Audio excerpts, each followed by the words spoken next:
Under the current JLP government, Jamaica is moving forward. More jobs, stronger infrastructure, and real investment in our people.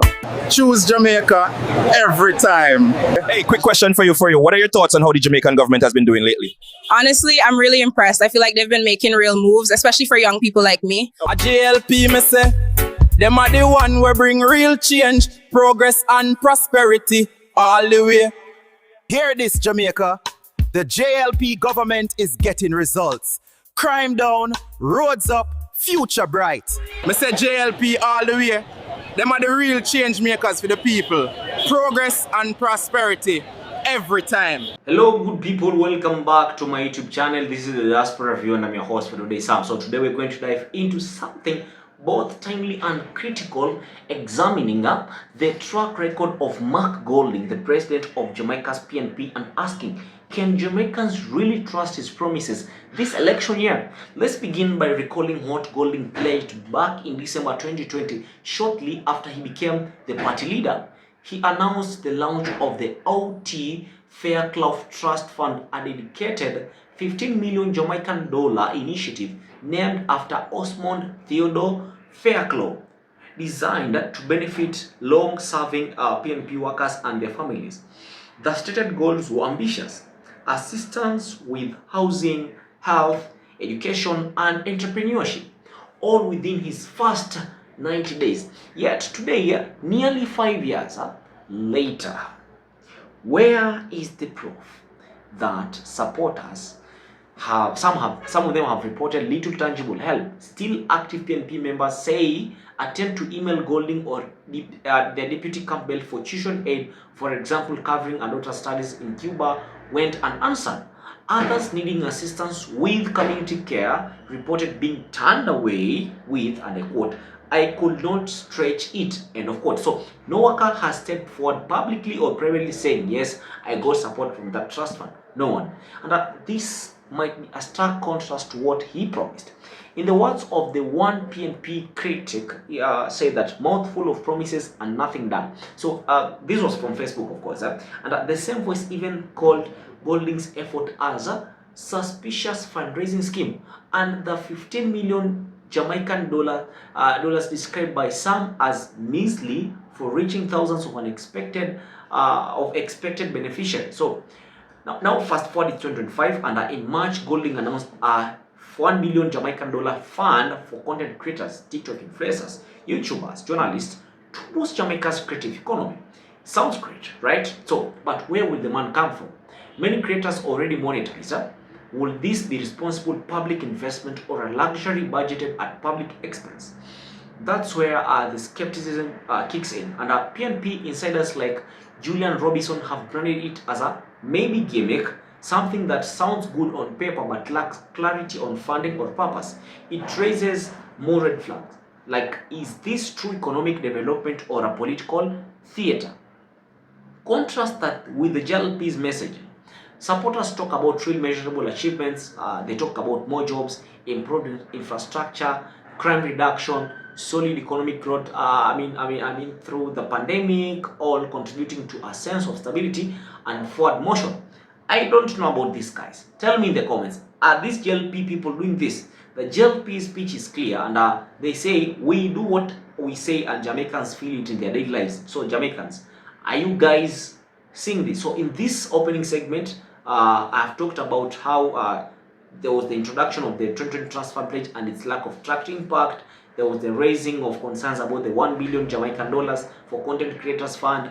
I've highlighted about the JLP narrative for delivering results and certainty.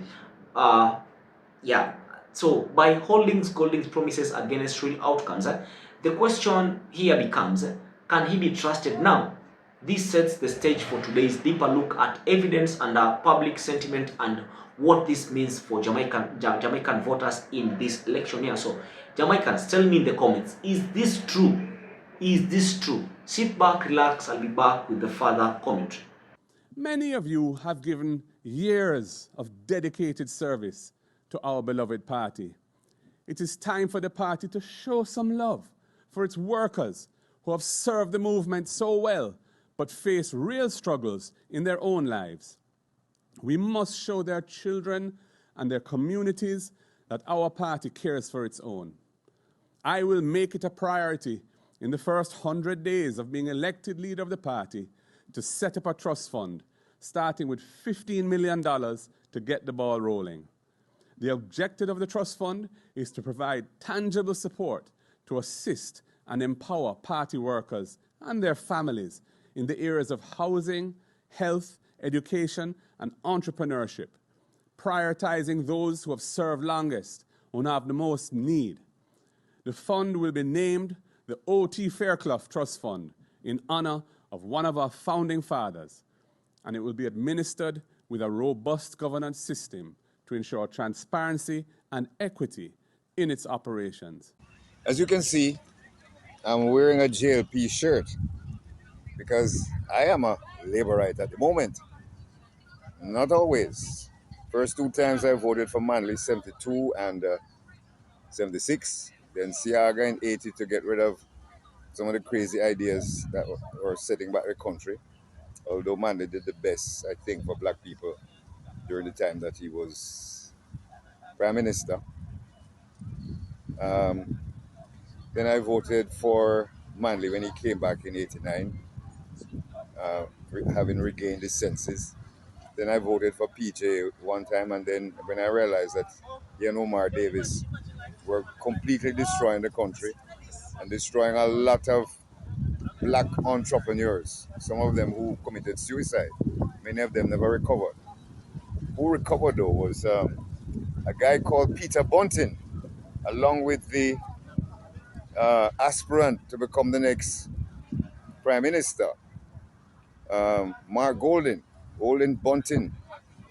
They benefited a lot from the demise of these black people.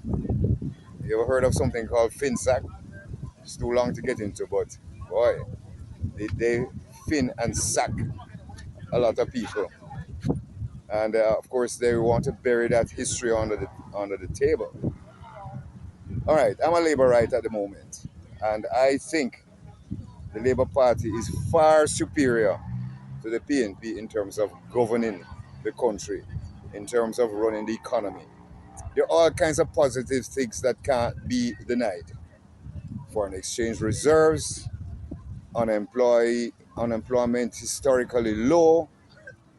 Can't think of all of them, but a lot of positive things to the effect that Jamaica is the poster child of in the world right now in terms of managing an economy through crises like the COVID crisis and the crisis created by the war between Russia and Ukraine that push up the prices of all kinds of things and cause a supply chain problem, right? Jamaica is doing better than most countries in the world, although the PNP hierarchy, they know, right? Oh, crime, Jesus, crime is cut in half or more.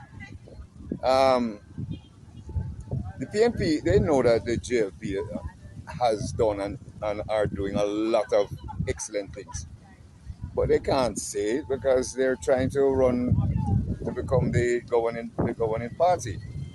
But Jamaica, don't be fooled. You don't want to go back.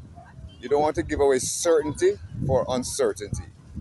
And I don't think the PNP has the personnel with the brains to even maintain what is in place right now, let alone to improve it. Okay? Stick with the evil you know. Reassessing the OT Fairclaw Trust Fund, though Golding officially launched the Fairclaw Fund in 2020, there is no public confirmation of the promised 15 million Jamaican dollars being disbursed. That doesn't mean nothing has happened, but where's the transparency? For a scheme targeting party workers in need, shouldn't there be annual reports or testimonials like we have done this, we have done that? Like, we just need to see evidence. We found one reference, a 2022 bursary where 600,000 Jamaican dollars went out to 70 students. That's around like $35,000 for each helpful, yet far from the scale implied. If Golding wanted to showcase real deliverables, why isn't this front and center? So where are the missing millions? And worker stories say that social media criticism refers to nothing done, and it echoes sentiments that the fund never materialized. So meanwhile, there is no government audit showing this fund actually had 15 million Jamaican dollars in reserves. With the looming general election, why hasn't PNP released a streamlined audit or annual performance update? So, citizens deserve clarity, not slogans. PNP lovers, tell me in the comments what you think. So, let's talk about the 1 billion Jamaican dollars for content creators. Was it a vision or vanity? And a modern creative economy push can be very transformative, because think creative industries in Jamaica like driving culture and tourism, but 1 billion Jamaican dollars is easy to promise but hard to deliver without sustainable revenue model, because we have content creators often make money by private sponsorship, YouTube monetization or brandings. A universal fund raises exactly the legitimate worry. Is it being pitched as a progressive support or political fluff? I don't know. So Jamaican content creators, what do you have to say about this? Are there signs that you'll get this money? Because even credible PNP members are urging detail. Discussions in news media emphasize the need for clarity on funding sources, eligibility, and measurable outcomes. So, has the trust been broken? What's the what does this mean? The pattern matters, of course, because this looks at best like repeating the mistake of swerving from detailed policy to broad conceptual pitches. We cannot forget the context. Golding's 2020 pledge went untracked. Now it is in 2025. We see another bold idea with no measurable rollout timeline. That pattern rings alarm bell for voters seeking integrity and delivery, and of course accountability, because on the other hand, JLP voters point to progress of infrastructure, consistent reduction in GDP volatility during the pandemic, crime starts trending downward. The incumbent party argues they have built trust through action, not just words. So, is it true JLP and PNP supporters that JLP is working? I don't know. Tell me in the comments. Even PNP insiders acknowledge that JLP has more concrete accomplishments but hesitate to admit it publicly. Then tell us in the comments. Let us break this down and what voters should ask. And before heading to the polling stations, here are the key questions that every Jamaican citizen should consider. Number one, transparency and verification. Is the OT Fairclaw Fund fully audited?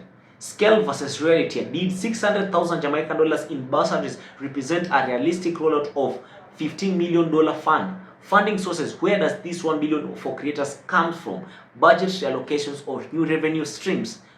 Equity. Are jobs, healthcare, and elderly care not worth more than funding for influencers? So, when you look at PNP clearly, because PNP's path forward must evolve if they truly want to deserve trust. And I'm not saying this as I support JLP, because I don't take sides in this, but they need to release a detailed audit of the Fairclaw Fund and highlight real beneficiary stories to clarify the 1 billion Jamaican dollar policy, define eligibility, oversight if any, and long-term sustainability, because they need to focus on pressing national needs like education, elderly care, disability support, healthcare, not just trending causes, because we don't eat trending causes here. Without that, speculation will continue that Golding trades in flashy promises rather than fulfilling commitments. As you've seen from the thumbnail, that this is a man of many promises. And as a viewer who you're watching this, you matter. Whether you lean on PNP, JLP, or undecided, your voice matters, because demand evidence over rhetoric.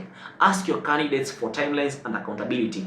Push politicians to show you what has been done, what is planned, and how success will be measured. When you head to vote, don't give trust lightly. Demand it with proof.